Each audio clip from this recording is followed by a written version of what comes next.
FM रेनबोच्या वितरावणीत आणि आकाशवाणी पणजी केंद्राच्या म्हादय चॅनला वेल्यान आमच्या सगळ्या ऐकप्यांक परतून एकदां माय मोगाचो येवकार लायव्ह फोन इन अस्तुरी हे कार्यावळींत आमच्या स्टुडियोत आसात डॉक्टर अनुपमा बोरकार.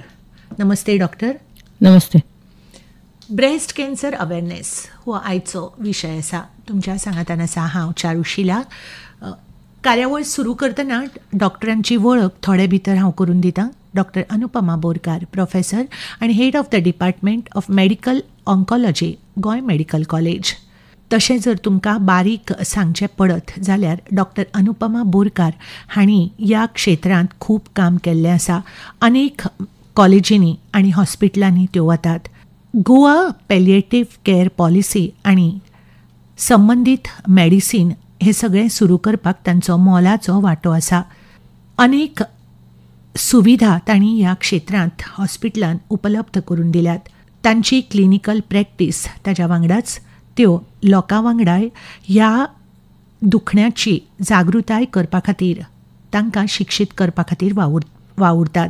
अवेअरनेस कार्यावळी ह्या विशयाचेर त्यो वेगवेगळ्या आस्थापनांनी घडोवन हाडटात.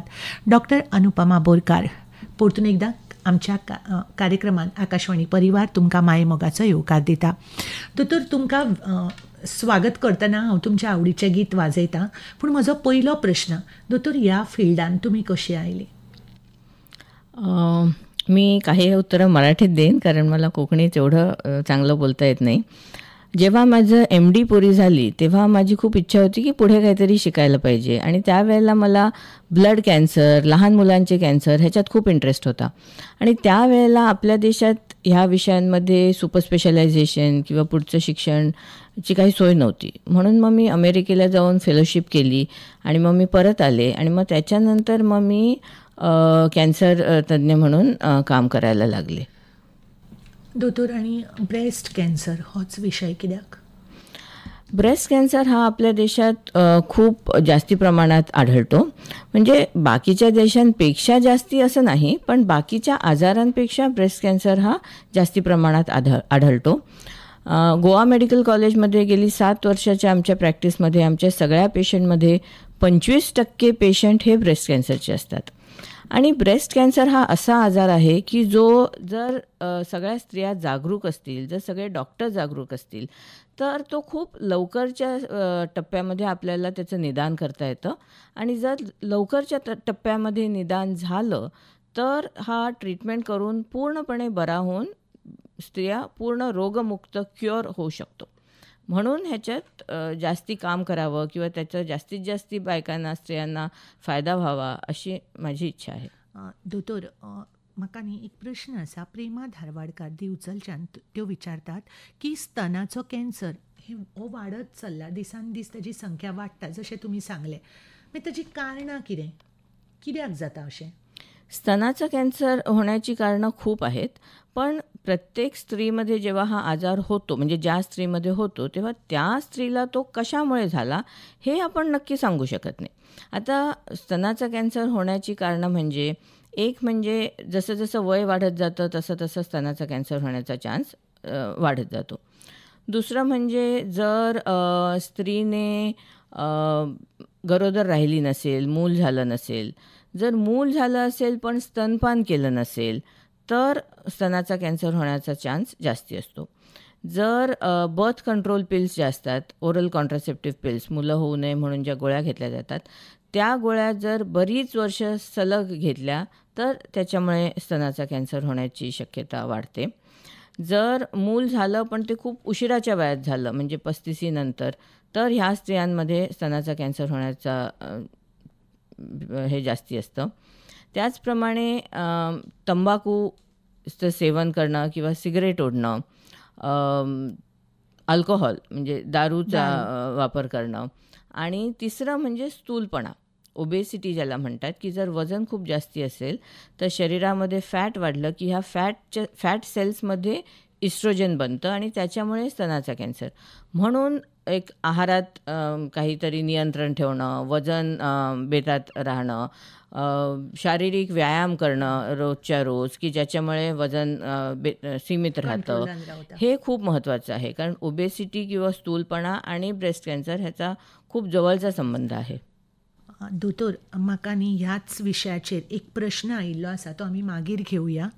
तर तुमी जें कितें मराठीन सांगलां ताच्या थोडे भितर हांव म्हज्या आयकप्यांक सांगता की म्हज्या आयकुपी भयणी खातीर परतून एकदां दोतोरान कितें सांगलां ताजी हांव समरी सांगता. भुरगें जावप, मागीर भुरगें जालें ना, जावनूय स्तनपान केलें ना आनी भुरगें जावपा खातीर खूब गुळयो घेतल्यो, मागीर कशाय कशें खावन आपलें वजन वाडयलें किंवा सिगार, दारू, तंबाखू ताजें सेवन केलें जाल्यार स्तनाचो कॅन्सर हें दुखणें जावंक शकता आनी ताजें हीच कारणां ह्या दुखण्याचो नंबर वाडला अशें दोतोर म्हणटा. सो दिवचलच्यान प्रेमा धारवाडकार तांणी आमकां ही जाप विचारिल्ली, प्रश्न विचारिल्लो, तांची ही जाप आशिल्ली. प्रेमाबाय, तुमकां धन्यवाद. आनी स्तनाचो कॅन्सर हो आमचो आयचो विशय, कारण हो ऑक्टोबर म्हयनो ब्रेस्ट कॅन्सर अवेरनेस म्हयनो म्हणून आमी मनयतात. आनी ह्याच विशयाचेर आमच्या स्टुडियोंत आयल्यात डॉक्टर अनुपमा बोरकार, कॅन्सर तज्ञ, आनी तुमच्या सांगातान आसा हांव चारुशिला. प्रश्न विचारात, माहिती आयकात आनी आयकत रावात. तुमच्याच खासा आवडीची ही कार्यावळ फोन इन. म्हजो फुडलो प्रश्न म्हापसा कुचेली सावन सुमन सामंत आमकां विचारतात. दोतोर, त्यो विचारतात की ब्रेस्ट कॅन्सराक स्टेजीस आसतात न्हय, जाल्यार त्यो सुरवातीकूच ते आमकां कळना ताजे सिमटम्स, की कळनात काय ते दिसना, म्हणजे ती आमकां कळना एकदम मागीर फुडल्या स्टेजीर कळटात काय त्यो आमकां कळच नात. ब्रेस्ट कॅन्सरची सुरुवात जेव्हा होते तेव्हा पहिल्यांदी छोट्याशा गाठीने होते आणि मग ती गाठ वाढत वाढत वाढत जाते. आता ही गाठ जितकी छोटी असताना आपल्याला जर त्याचं निदान झालं तर तेवढा लवकर ट्रीटमेंट झाली तर पूर्णपणे क्युअर होण्याचा चान्स तेवढा जास्ती असतो. आता ही अगदी लहान असताना गाठ कशी समजायची, तर त्याच्यासाठी असं मानलं जातं की जर स्त्रियांनी 20-25व्या वर्षापासून दर महिन्याला सेल्फ ब्रेस्ट एक्झामिनेशन केलं, म्हणजे स्वतःच्या स्तनाची तपासणी करायची दर महिन्याला, तर आपल्याला ती कशी करायची त्याची एक पद्धत असते. आता तुम्हाला यूट्यूबवर सुद्धा ते बघता येतं की कशी करायची. त्याच्यासाठी मासिक पाळी आल्यानंतर 1 आठवड्यानी किंवा 6व्या-7व्या दिवशी जेव्हा स्तन हलकं असतं, कमी पाणी त्याच्यात असतं, त्यावेळेला ती करायची असते. त्याच्यात आरशासमोर उभं राहून करण्याचा भाग असतो, आडवं झोपून करण्याचा भाग असतो. तुम्ही यूट्यूबवर व्हिडिओ बघितलं तर ते समजू शकतं की आमचो एक फॅमिली डॉक्टर म्हणून असता न्ही, आमी तांकांय विचारपाक शकता. हो, तर हे जे सेल्फ ब्रेस्ट एक्झामिनेशन असतं, स्वतःची तपासणी करायची स्तनाची, हे दर महिन्याला स्त्रीनी करायचं. सुरुवातीला आपल्याला काही समजत नाही की आपण काय करतोय, पण 1-2-3 महिन्यांनी आपल्याला एक अंदाज येतो की आपलं स्तन कसं आपल्या हाताला लागतं. त्यानंतर जर एखादी गूट झाली किंवा गाठ झाली किंवा काहीही फरक आला तर आपल्याला ते लगेच जाणवतं. ही झाली एक पद्धत, सेल्फ ब्रेस्ट एक्झामिनेशन. दुसरं म्हणजे डॉक्टरांकडून तुम्ही म्हणालात तसं चेक करून घ्यायचं.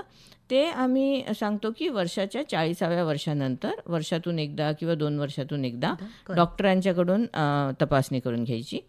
तिसरी गोष्ट म्हणजे मॅमोग्राफी. मॅमोग्राफी म्हणजे ब्रेस्टचा, स्तनाचा एक्स-रे. ही एक टेस्ट अशी आहे की ज्याच्यामुळे स्तनामध्ये असलेली गाठ असेल किंवा ज्याला आम्ही कॅल्सिफिकेशन म्हणतो, कॅल्शियमचे स्पॉट्स असतात, काहीही नॉर्मलपेक्षा वेगळं असेल तर ते त्याच्यात दिसतं. आणि मग ते जर ॲबनॉर्मल आला तो मॅमोग्रॅम, तर मग तो जो भाग ॲबनॉर्मल असतो त्या भागाची बायोप्सी केली जाते. आणि ह्यामुळे काय होतं की जर दरवर्षी, दर 1.5-2 वर्षांनी तुम्ही मॅमोग्राफी रेग्युलरली केली तर ती गाठ अगदी छोटी असताना की जेव्हा ती हातालासुद्धा लागत नाही त्यावेळेला ती मॅमोग्राफीमध्ये चेक केली जाते. आता गेली 2-2.5 वर्ष, 2021 ऑक्टोबरपासून 3 वर्षापासून गोवा गव्हर्नमेंटनी हा प्रोजेक्ट सुरू केला आहे, स्वस्थ महिला स्वस्थ गोवा प्रोजेक्ट, की ज्यामध्ये बाहेर कम्युनिटीमध्ये जाऊन, म्हणजे गोव्यातल्या दूरदूरच्या रिमोट गावामध्ये सुद्धा जाऊन हे स्क्रीनिंग कॅम्प्स होतात, की ज्याच्यामध्ये एक छोटंसं मशीन असतं ज्याला म्हणतात आय ब्रेस्ट नावाचं एक छोटं मशीन असतं, की त्या मशीननी ते डॉक्टर किंवा हेल्थ सर्व्हिसेसचे सेवक जे असतात ते जाऊन बायकांचं स्क्रीनिंग करतात आणि त्यामध्ये आपल्याला जर काहीही आढळलं मग त्या स्त्रियांना मॅमोग्राफीसाठी पाठवतात की काहीतरी दिसतंय, आपण मॅमोग्राफी करू. जर मॅमोग्राफी नॉर्मल आली तर पुढे काही करायची गरज नाही. जर मॅमोग्राफी ॲबनॉर्मल आली तर मग पुढे बायोप्सी आणि ते. तर ह्याच्यामुळे 2 गोष्टी झाल्यात की हे आयब्रेस्ट मशीनचं जे स्क्रीनिंग आहे त्यामुळे बऱ्याच स्त्रियांची गाठ छोटी असताना आपल्याला त्याचं निदान करता आलं आहे आणि लवकर डायग्नोसिस झाल्यामुळे पूर्णपणे ट्रीटमेंट करून त्या बऱ्या होऊ शकतात. दुसरं म्हणजे हे जे कॅम्प्स गोव्याभर गेली 3 वर्ष होत आहेत त्याच्यामुळे खूप जागरूकता निर्माण झाली आहे. म्हणजे स्त्रियांना कळलंय की हो असं काही असतं किंवा आपण किंवा असं काही होऊ शकतं. हो कारण आणि दोतोर बायलांची अशी एक मेंटॅलिटी असता न्ही की म्हाका कितें जालां सादेंच तें आनी सगळ्या घराची काळजी घेता आनी मागीर तिका आपणें करप हें तिका कळना किंवा तिची ती संवयूच नासता. सो अशा वेळार हें सगळें खूप उपयोगी ठरता. कारण हे जे स्क्रीनिंग कॅम्प असतात त्याच्यात जे डॉक्टर जातात ते स्क्रीन करतात ह्या मशीननी, आयब्रेस्ट मशीननी आणि त्याच वेळेला काही लिफलेट दिले जातात की ज्याच्यात चित्रामध्ये दाखवलं असतं की कसं स्वतः स्तन तपासणी करायची आणि ते शिकवलं पण जातं थोडक्यात की आज तर तुमचं हे सगळं नॉर्मल आहे पण तुम्ही दर महिन्याला असं स्वतःला चेक करा. त्याच्यामुळे बरीच जागरूकता गेल्या 3 वर्षात ह्या स्वस्थ महिला स्वस्थ गोवा जो प्रोजेक्ट आहे त्याच्यामुळे बरीच जागरूकता वाढली आहे. सो तुमकां अशें सांगपाचें आसा की ब्रेस्ट कॅन्सराक स्टेजीस असतात ताका आपणें स्वता तपासणी करपाक जाय, डॉक्टरा कडल्यान तपासणी करून घेवपाक जाय आनी जर तातूंत कितें एबनॉर्मल दिसलें जाल्यार डॉक्टरा कडेन संपर्क सादूं येता. आनी डॉक्टर तुमी जे स्वस्थ महिला स्वस्थ गोवा हो सरकारी प्रोजेक्ट ताज्या विशीं म्हायती दिल्या. सो रिमोट गांवांनी म्हणजे आमच्या गांवगिऱ्या वाठारांनी जंय तितलें अवेरनेस आसना किंवा बायल आपल्याच कामान आसतात अशा लोकां खातीर हो उपयोगी थारता. सो तांणी सुमन सामंत म्हापसा कुचेली सावन तांणी हो आमकां प्रश्न विचारिल्लो. तांकां हांव धन्यवाद म्हणटा. आनी डॉक्टर ह्या प्रश्नाक जोडून न्ही एका बायलेन म्हाका प्रश्न विचारला. तिणें सांगलां आपलें नांव सांगूं नाका.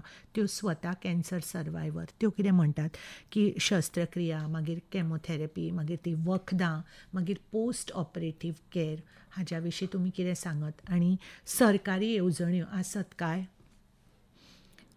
तर ब्रेस्ट कॅन्सर किंवा स्तनाचा कॅन्सर हा आजार असा आहे की त्याची ट्रीटमेंट अशी एक वेळेला ऑपरेशन केलं आणि ट्रीटमेंट झाली अशी नाही. त्याच्यासाठी लांब ट्रीटमेंट असते. ती 6 महिने 8 महिने चालू शकते. त्याच्यानंतर काही स्त्रियांना आम्ही 5 वर्ष 10 वर्ष टॅबलेट्स वक्त घ्यायला सांगतो.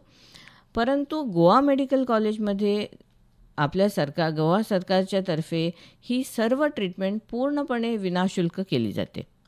मग ते ऑपरेशन असू दे, त्याच्यानंतर लागणारी किमोथेरपी असू दे, त्याच्यानंतर लागणारं जे रेडिएशन असतं ते असू दे. आणि आता गेले काही 8-10 वर्षामध्ये इतके ॲडव्हान्सेस झाले आहेत, इतकी सुधारणा झाली आहे ट्रीटमेंटमध्ये की बऱ्याच नवीन औषधं आहेत ज्याला आम्ही टार्गेटेड थेरपी म्हणतो, इम्युनोथेरपी म्हणतो. ती सुद्धा औषधं गोवा मेडिकल कॉलेजमध्ये सरकारतर्फे विनाशुल्क पेशंटना दिली जातात. तेव्हा जी ट्रीटमेंट प्रायव्हेट हॉस्पिटलमध्ये घेतली तर 6 महिन्याची किमोथेरपी टार्गेटेड थेरपी ज्याची किंमत काही 6-7-8 लाखात जाऊ शकते, ती सर्व ट्रीटमेंट गव्हर्नमेंटतर्फे तुम्हाला गोवा मेडिकल कॉलेजमध्ये पूर्णपणे मुफ्त पयशे घेनासतना सरकार करता. सो म्हजी आयकुपी भयण जाणी आमकां विचारिल्लें की आपलें नांव सांगूं नाका. सो तिच्या खातीर ही म्हायती दोतोर सांगतात की हें सगळें पयशे घेतल्या शिवाय सरकाराच्या येवजणे खाला येता. तुमच्यांनी ताजो लाव घेवूं येता. दोतोर हें एक वायट अशें दुखणें न्ही, नांव सुद्दां घेवपाक भंय दिसता. पूण तुमचो जेन्ना हांव बायोडेटा वाचतालें तेन्ना आनी तुमी सांगलें की आमी सगळी जागृताय करतात. मागीर ही कशा तरेची जागृताय आसता? म्हणजे तुमी खंय वतात करतात लेक्चर्स? तर जागरूकता करण्याची बरीच पद्धती आहेत आणि आजकाल सोशल मीडिया हे इतकं पॉवरफुल बरोबर. मीडियम आहे की सोशल मीडियाच्या थ्रू आपल्याला बरीच जागरूकता करता येते. पण तुम्ही म्हणतात तसं गावात राहणाऱ्या बायका ज्या असतात, अशिक्षित असतात, त्यांच्याकडे प्रत्येकाच्याकडे स्वतःचे फोन नसतील, त्यांना सोशल मीडिया आणि त्यांचा खरा काहीच संबंध नसतो. मग अशा स्त्रियांपर्यंत पोचण्यासाठी हे जे सरकारी प्रोजेक्ट्स आहेत की जे गावोगावी जाऊन तो प्रोजेक्ट जेव्हा असतो ते म्हणजे जेव्हा तो कॅम्प होणार असतो त्याच्या 15 दिवस आधी तो अनाऊन्स होतो, पोस्टर लागतात, बॅनर लागतात, त्यांना सांगितलं जातं की अमुक दिवशी सकाळ ते संध्याकाळ आम्ही इथे असणार, तुम्ही या, किंवा हे 2 दिवस आम्ही इथे असणार, तुम्ही या. आणि मग त्यावेळेला त्या जेव्हा स्त्रिया येतात आणि त्या वेटिंग हॉलमध्ये थांबलेल्या असतात तेव्हा आम्ही इथे फिल्म दाखवतो की स्वतःचं ब्रेस्ट एक्झामिन, स्वतःच्या स्तनाची तपासणी स्वतः कशी करायची, ते पॅम्फलेट्स देतो, लिफलेट्स देतो. त्याच्यामुळे जरी तिथे नाही वाचलं तरी ते घरी घेऊन गेलं तर ती स्त्री वाचू शकते, तिची सून वाचू शकते, तिचा नवरा वाचू शकतो. भुरगी वाचपाक शकता. बरोबर. त्यामुळे ते वर्ड ऑफ माउथ म्हणा, एकाने दुसऱ्याला सांगून म्हणा, ते जागरूकता वाढवायचा हा आमचा हेतू आहे.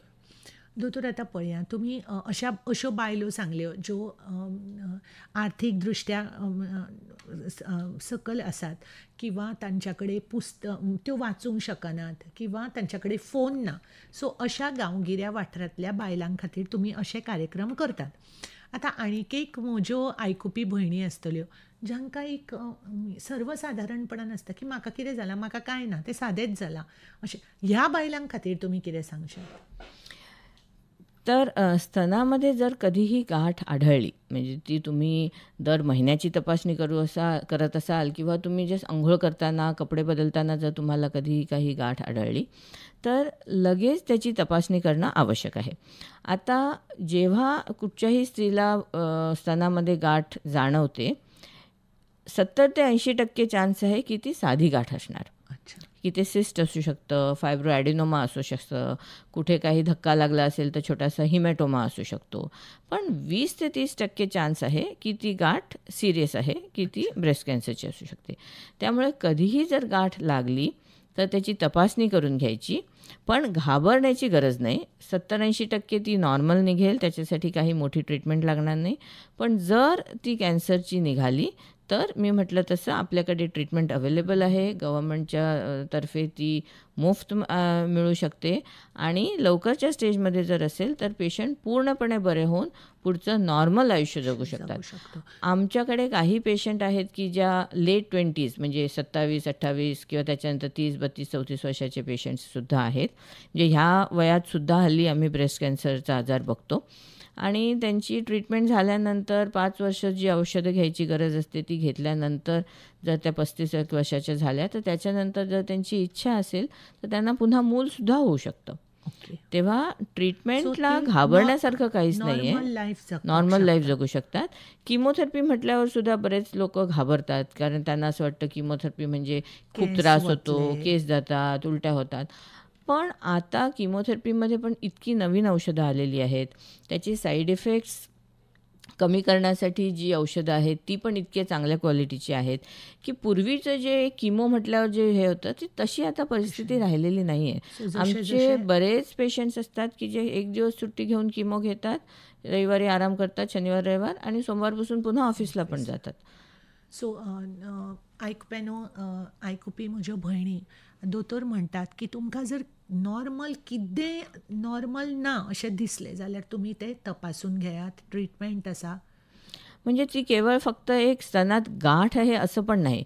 जर तुम्हाला आरशासमोर वाटलं की एक स्तन छोटं दिसायला लागलं आहे किंवा एक स्तन आधीपेक्षा मोठं दिसायला लागलं आहे, सुजलेलं वाटतं आहे, किंवा स्तनाची जी स्किन आहे, कातडी आहे, ती वेगळी वाटते आहे, जाडसर वाटते आहे, की त्याच्यावरती रंग बदलल्यासारखा वाटतो आहे, लालसर वाटतो आहे, काळसर वाटतो आहे, जर निप्पल जे आहे ते आत ओढल्यासारखं गेल्यासारखं वाटतं आहे, असा कुठचाही फरक जर तुम्हाला तुमच्या स्तनामध्ये आढळला तर त्याची तपासणी घेणं आवश्यक आहे. सो दोतोरान आनीकूय आमकां म्हायती दिल्या की इवन तुमच्या स्तनाची जर कात तिचो रंग बदलला किंवा ताजी सायज बदलल्या जाल्यार तुमच्यांनी डॉक्टराक दाखोवप हें खूब गरजेचें. दोतोर तुमी जे इतली बारीक बारीक म्हायती दिल्या ताचो एकूच उतरान हांव सांगत जाल्यार तुमी जागरूक रावप, पॉझिटिव्ह रावप आणि वेळ काडनासतना दोतोराकडे वचप. कॅन्सर अवेअरनेस हो विशय घेवन आमी आयज तुमच्या मुखार आयल्यात. तुमकां खबरूच आसा, ऑक्टोबर म्हयनो हो खाशेलेपण म्हळ्यार ह्या म्हयनो घेवन येता ब्रेस्ट कॅन्सर विशीं जागृताय, आनी ब्रेस्ट कॅन्सर जागृताय म्हयनो म्हणूनय ऑक्टोबर म्हयन्याची खाशेली वळख आसा. दोतोर, फुडलो प्रश्न हांव घेतां. सांताक्रूज सावन स्नेहा आमोणकार आमकां विचारतात, कॅन्सर हो हेरिडिटरी आसूंक शकता काय, आनी जर आसा जाल्यार ताज्या खातीर वेगळ्यो स्पेशल चांचण्यो परीक्षा आसा काय? तर ब्रेस्ट कॅन्सर हा हेरिडिटरी अनुवंशिक असू शकतो आणि तो केवळ 5% स्त्रियात हा अनुवंशिक कॅन्सर होतो. म्हणजे जर 100 स्त्रियांचं निदान झालं ह्या महिन्यात आमच्या हॉस्पिटलमध्ये, तर त्यातले 4 ते 5 महिलांना अनुवंशिकरित्या असू शकतो. आता हा अनुवंशिक तऱ्हेने झालेला ब्रेस्ट कॅन्सर आहे का, हे कसं कळणार? पहिली गोष्ट म्हणजे आम्ही पेशंटची हिस्ट्री विचारतो की तुमच्या परिवारात कोणाला झालं आहे का, आईला, मावशीला, आजीला, मावशीच्या मुलींना.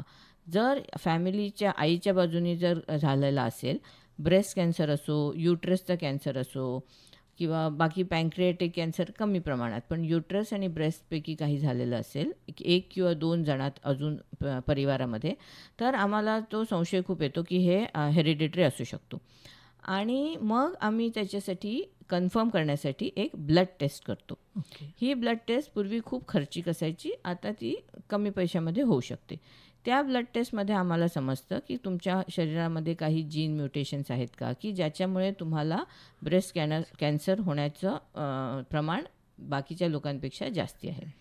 जर तशी चाचणी पॉझिटिव्ह आली तर मग आम्ही त्या पेशंटना बसून त्यांचं खूप डिटेल काउन्सिलिंग करतो. त्यांना सगळं समजवतो की हे अनुवंशिक म्हणजे कसं आहे, ते तुम्हाला का आलं, ते तुमच्या मुलांना होण्याची शक्यता आहे का, तुमच्या बहीण भावंडांना होण्याची शक्यता आहे का, त्यांची टेस्ट करणं आवश्यक आहे का, आणि तुम्हाला हा एक कॅन्सर आता झाला आहे, पण ही ॲबनॉर्मॅलिटी, ही जेनेटिक टेस्ट तुमची ॲबनॉर्मल असल्यामुळे तुम्हाला अजून कुठचे कॅन्सर होण्याची संभावना आहे, त्याच्यासाठी ते लवकर निदान होण्यासाठी काय करायला पाहिजे, ते होऊ नये म्हणून आपण काही करू शकतो का, हे सगळं आम्ही अगदी डिटेल तासभर बसून त्यांचं फॅमिली काउन्सिलिंग, पेशंट, त्यांचे पूर्ण फॅमिली, जितक्या जणांना ते आणू इच्छितात त्या सगळ्यांना बसून आम्ही ते एक्सप्लेन करतो.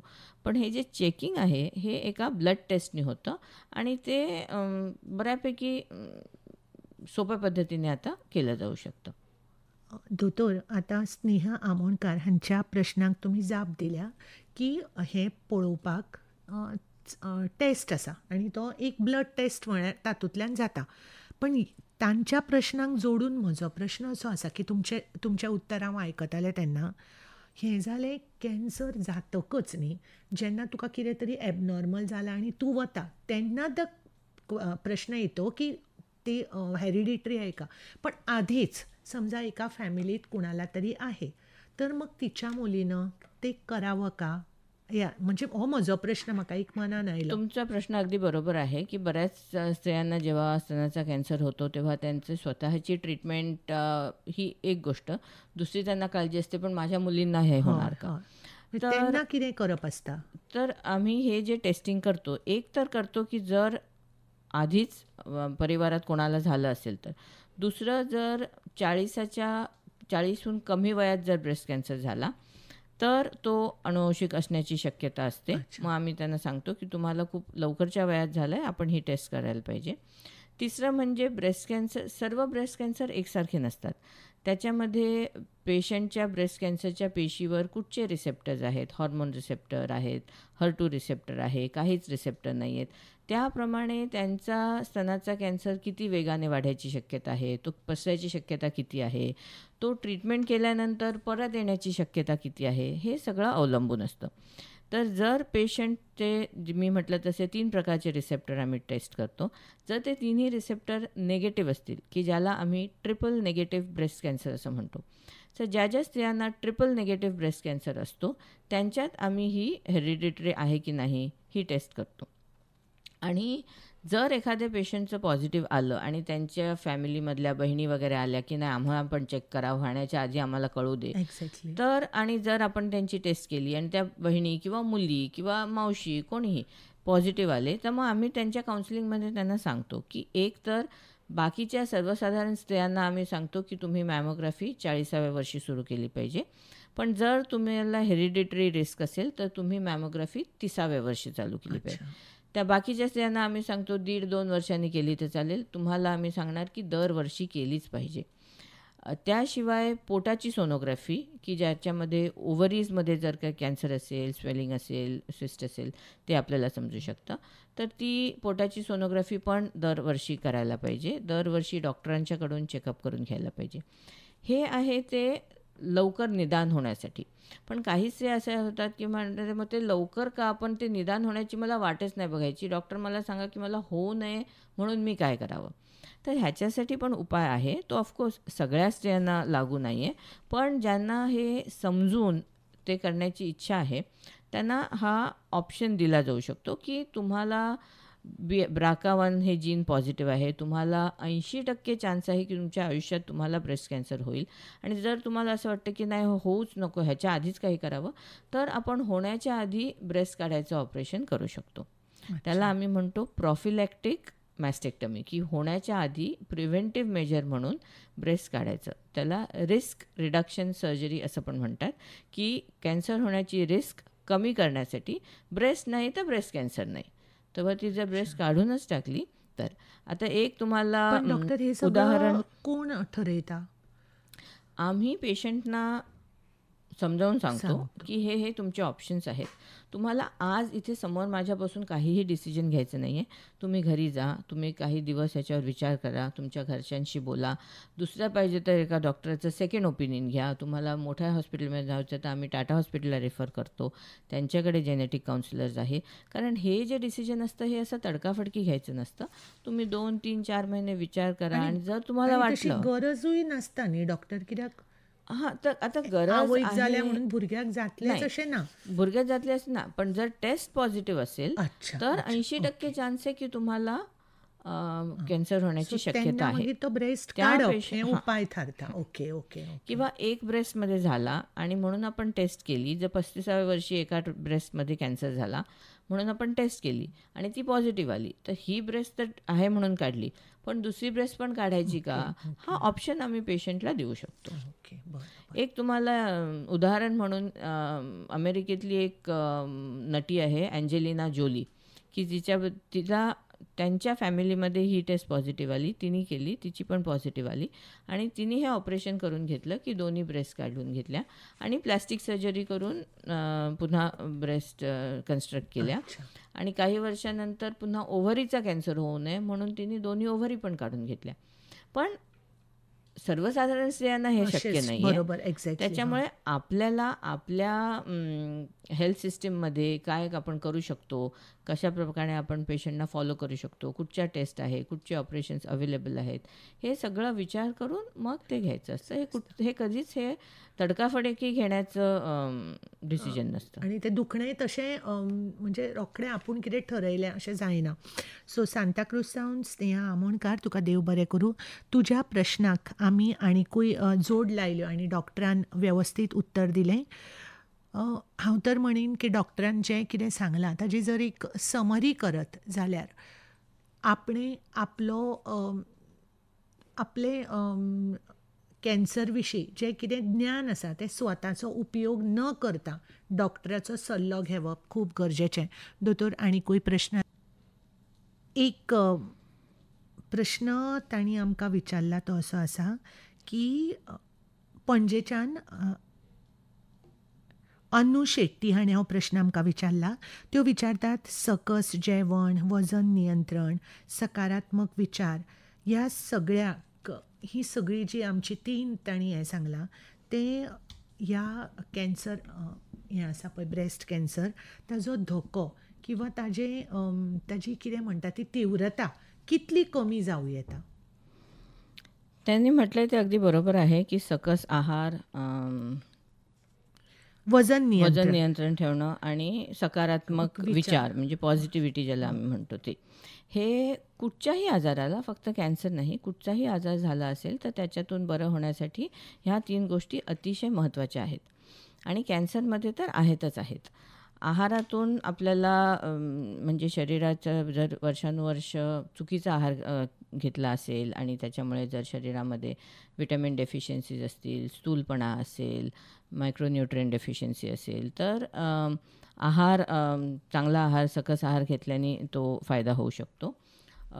वजन बेतात ठेवणं, त्याच्यानंतर नियमितप्रमाणे व्यायाम व्यायाम करणं हे अतिशय महत्त्वाचं आहे आणि सकारात्मक विचार. आता बराच रिसर्च ह्याच्यावरती झालेला आहे आणि ह्याच्यात असं दिसून आलं आहे की जे पेशंट्स ट्रीटमेंटच्या चालू असताना आणि ट्रीटमेंट झाल्यानंतर नियमित व्यायाम करतात त्यांच्यामध्ये कॅन्सर परत येण्याचं प्रमाण 50% कमी होतं. म्हणजे केवळ तुम्ही जर ॲक्टिव्ह राहिलात ट्रीटमेंट चालू असताना आणि ट्रीटमेंट झाल्यानंतर, नियमित रोज 45 मिनटं ते 1 तास शारीरिक व्यायाम केला. म्हणजे आम्हाला बायका बऱ्याच सांगतात की नाही मला जेवण करता करताच मी इतकी दमून जाते. पण जेवण करताना जे चालणं होतं तो व्यायाम नाही, ते काम. व्यायामासाठी वेळ वेगळा काढला पाहिजे. सकाळी काढा, संध्याकाळी काढा. एका वेळेला तुम्हाला 1 तास जमत नसेल तर 20 मिनटं सकाळी काढा, 20 मिनटं संध्याकाळी म्हणजे या काढा. व्यायामांचं पण लप आहे. चालण्याचा व्यायाम असू शकतो. जर यंग लोक असतील तर आम्ही त्यांना म्हणतो की चालणं हे म्हाताऱ्या माणसांसाठी, तुम्ही रनिंग करा, जॉगिंग करा किंवा कुठचाही एखादा स्पोर्ट असेल, बॅडमिंटन खेळा, टेबल टेनिस खेळा, स्विमिंग करा, सायकलिंग करा. वर्कआउट करा. पण तुमच्या वयाच्या मानाने तो शरीराला तेवढा व्यायाम झाला पाहिजे. फक्त फिरायला गेल्यासाठी चालणं असतं ते वेगळं. बरोबर. तर हा व्यायाम हा अतिशय महत्त्वाचा आहे आणि दरवर्षी मोठ्या मोठ्या कॉन्फरन्सेसमध्ये नवीन नवीन पेपर येतात की प्रत्येक आजारामध्ये, ब्रेस्ट कॅन्सर असू दे, कोलॉन कॅन्सर असू दे, सार्कोमा असू दे, लहान मुलांची कॅन्सर असू देत, त्याच्यानंतर जेव्हा पेशंट बरे होतात त्याच्यानंतरची काही वर्ष जर नियमित व्यायाम केला तर आजार परत येण्याचा चान्स खूप कमी होतो. त्याचप्रमाणे हे पॉझिटिव्हिटी की ज्याच्यामध्ये मेडिटेशन, प्राणायाम, योगा किंवा बाकीचे पण काही स्ट्रेस कमी करण्याचे जे काही उपाय आहेत ते जर नियमितपणे केले तर स्ट्रेस, मुळात काय असतं ना की आपल्या सगळ्यांच्या शरीरात कॅन्सर होण्याची प्रवृत्ती असते. पण जर आपली इम्युन सिस्टीम, जर आपली प्रतिकारशक्ती स्ट्रॉंग असेल तर जसा जसा काही पेशीमध्ये कॅन्सरस चेंज होतो आपली प्रतिकारशक्ती त्या पेशींना मारून टाकते. म्हणून सर्वसाधारण सगळ्यांना कॅन्सर होत नाही. जेव्हा ती प्रतिकारशक्ती कमी पडते तेव्हा त्या कॅन्सरच्या पेशी वाढतात आणि कॅन्सर होतो. तर ह्या ज्या गोष्टी आपण म्हटल्या की व्यायाम, पॉझिटिव्हिटी, मेडिटेशन, प्राणायाम, योगा, ह्यामुळे आपली प्रतिकारशक्ती वाढते आणि प्रतिकारशक्ती वाढल्यामुळे आपल्याला कॅन्सरचं प्रमाण कमी करता येतं. सो सगळ्यो ह्यो इंटर रिलेटेड आसात न्ही. सो पणजेच्यान अनु शेट्टी, तुका धन्यवाद. दोतोर, तांच्या प्रश्नांक जोडून न्ही हांव तुमकां एक प्रश्न विचारता. तुमी एक कॅन्सर तज्ञ आनी तुमी एक बायल मनीस. सो ह्या दुखण्या कडेन तुमी कशा तरेन तुमकां फायदो जाता? कित्याक बायलो म्हळें की तांकां ब्रेस्ट म्हणजे तांचो एक सेन्सिटीव असो विशय न्ही. सो तुमी कशें हाताळटा हें? कॅन्सर स्पेशलिस्ट म्हणून म्हणा किंवा डॉक्टर म्हणून म्हणा, मला तरी असं वाटतं की स्त्रियांमध्ये संवेदनशीलता, सेन्सिटिव्हिटी हा एक गुण जो आहे तो, असं मला वाटतं, पुरुषांपेक्षा बऱ्याच जास्ती प्रमाणात असतो आणि त्यामुळे समोर पेशंट जो बसलेला आहे त्याच्या जागी आपण असतो तर आपल्याला कसं वागवलेलं आवडलं असतं तसं आपण पेशंटला वागवायला पाहिजे. ही जर वृत्ती असेल आणि हे जर आपण डेव्हलप केलं की समोरचा पेशंट म्हणजे आता 50 पेशंट आहे त्यातला हा एक, असं त्यांना न वागवता प्रत्येक पेशंट ही एक व्यक्ती आहे. ती कोणाची तरी, म्हणजे स्त्री असेल तर ती कोणाची तरी आई आहे, कोणाची तरी बहीण आहे, कोणाची तरी बायको आहे, कोणाची तरी मुलगी आहे. त्यांना जे आपण ट्रीटमेंट करणार, त्यांचं जे काय ह्या आजारातून होईल ह्याच्यावरती त्यांचाच नाही तर पूर्ण परिवाराचं आरोग्य अवलंबून असतं. कारण कॅन्सर हा असा आजार आहे की जो एका व्यक्तीला झाला तर तो एका व्यक्तीपुरता सीमित राहत नाही. त्याचा पूर्ण फॅमिली, मित्रमंडळ, शेजारपाजार, जे कोण कलिग्स, कॉलेज, ऑफिसमधले कलिग्स, ह्या सगळ्यांवरती परिणाम होतो. आणि त्यामुळे संवेदनशीलता राखून पेशंटशी वागणं, पेशंटची ट्रीटमेंट करणं, पेशंटचं प्लॅनिंग करणं, त्यांना एनकरेज करणं, त्यांना प्रोत्साहन देणं, त्यांना होप देणं, हे खूप महत्त्वाचं असतं. आणि मला असं वाटतं की स्त्री असल्यामुळे कदाचित त्या ह्याच्यात मला जरा फायदा होतो. दोतोर, तुम्ही म्हणजे तुमच्या सांगण्यातल्यान एकूच म्हाका हें जाता की बायलांनी एक्टीव रावप, कसल्याच गजालीं कडेन दुर्लक्ष करप ना. दोतोर, एका बायलेन आमकां तिका जाणून घेवपाक जाय, तिणें आपलें नांव विचारूं नाका म्हणून सांगलां. पिंक रिबन, ताच्या विशीं तांकां म्हायती जाय. पिंक रिबन हे एक सिम्बल आहे फक्त, की प्रत्येक कॅन्सरसाठी वेगवेगळ्या रंगाच्या रिबन्स आहेत. लहान मुलांच्या कॅन्सरमध्ये गोल्डन रिबन वापरतो, अजून कुठच्या कॅन्सरमध्ये हिरवी रिबन असते, कधी जांभळी रिबन. तर पिंक रिबन हे एक चिन्ह आहे ब्रेस्ट कॅन्सर अवेअरनेसचं. आता ह्या महिन्यामध्ये ऑक्टोबरमध्ये जेव्हा आम्ही ब्रेस्ट कॅन्सर अवेअरनेसचे कार्यक्रम करतो, पेशंटसाठी हेल्थ टॉक्स देतो, तेव्हा आमच्या पुऱ्या डिपार्टमेंटमध्ये प्रत्येकजण आपल्या व्हाईट कोटवर पिंक रिबन लावून आम्ही फिरतो, की त्याच्यामुळे हे अवेअरनेस वाढावं. सोशल मीडियावर त्याचा उपयोग केला जातो, टी व्हीमध्ये, मासिकांमध्ये. केवळ एक चिन्ह आहे की ब्रेस्ट कॅन्सर अवेअरनेस करण्यासाठी. म्हणजे कोणी मला विचारलं की मॅडम तुम्ही हे काय लावलं आहे आज पिंक रिबन, तर मग मी सांगते त्यांना की हा ब्रेस्ट कॅन्सर अवेअरनेस मंथ आहे, ब्रेस्ट कॅन्सरबद्दल जागरूकता पसरवण्यासाठी आम्ही हा कार्यक्रम करतो. जे अधिकारी हे करतात, ह्या मळाचेर वावुरतात, ते त्या त्या कलरचे रिबन लावन फिरतात, इतलेंच ताजें महत्व. दोतोर, म्हज्या कडेन न्ही एक 6 मिनटां आसा. म्हाका म्हजो सदांच हांव वेगवेगळ्या क्षेत्रांतल्या मान्यवरांक विचारता की समजा तुमी ह्या क्षेत्रांत नाशिल्ली जाल्यार तुमी कितें करपाचें? ह्या क्षेत्रात नसते तर शेफ झाले असते. सो बरें बरें खावपाक मेळटलें आशिल्लें. नाही तर फॅशन डिझायनर झाले असते. अच्छा. नाही तर शिक्षिका. अच्छा. सो तुम्ही जर म्हणजे तुमी म्हळें शिक्षिका, शेफ किंवा डिझायनर, सो तुमकां अशें केन्ना दिसता की आपणें नाका, म्हणजे आतां कॅन्सर म्हणजे तरेचे लोक आयले, पेशंट्स आयले, तुमकां अशें एक दिसता की आपणें नाका आशिल्लें आपल्याक हें, अशें जाता केन्ना दोतोर? हो, असं बऱ्याच वेळा वाटतं. असे लो पॉईंट्स प्रत्येकाच्या करिअरमध्ये येतात. कधी कधी आठवड्यातून 2-3दा येतात, कधी कधी बरेच महिने चांगले जातात.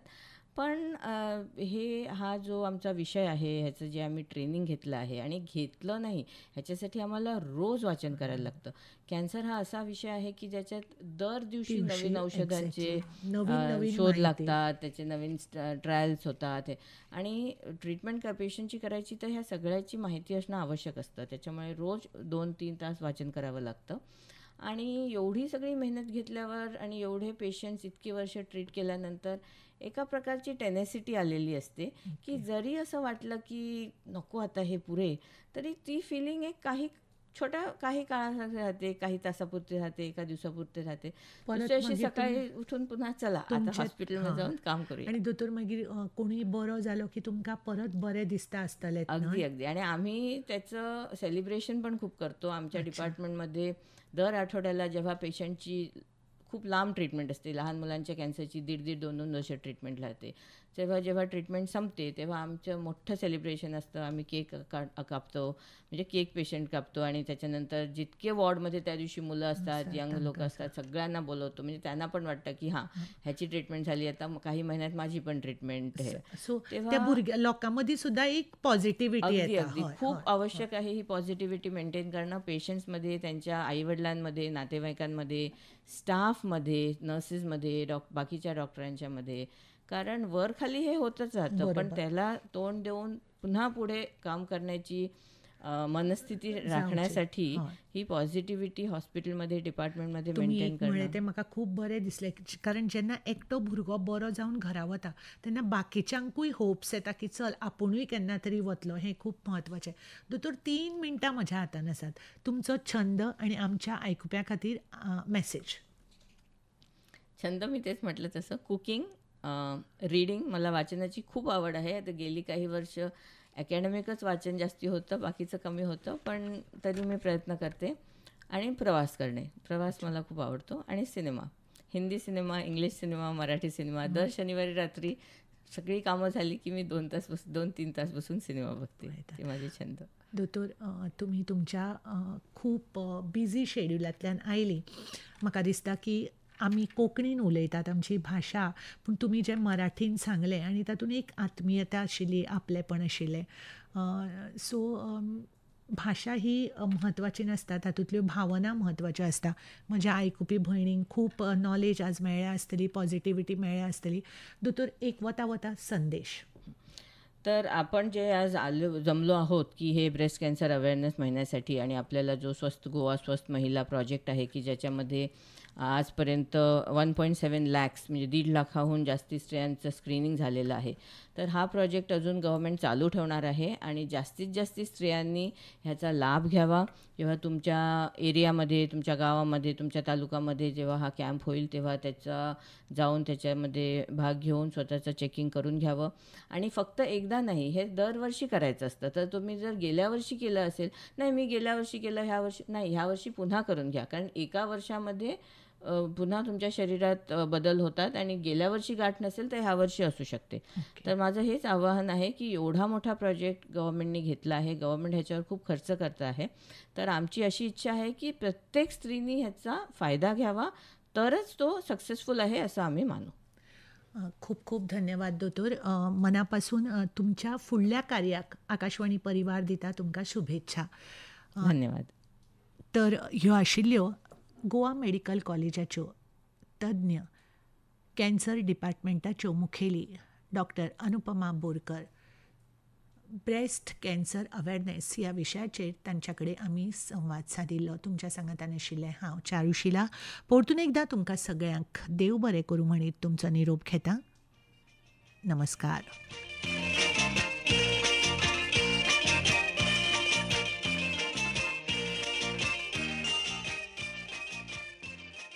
FM रेनबोची ही वितरावणी आणि आकाशवाणी पणजी केंद्राचो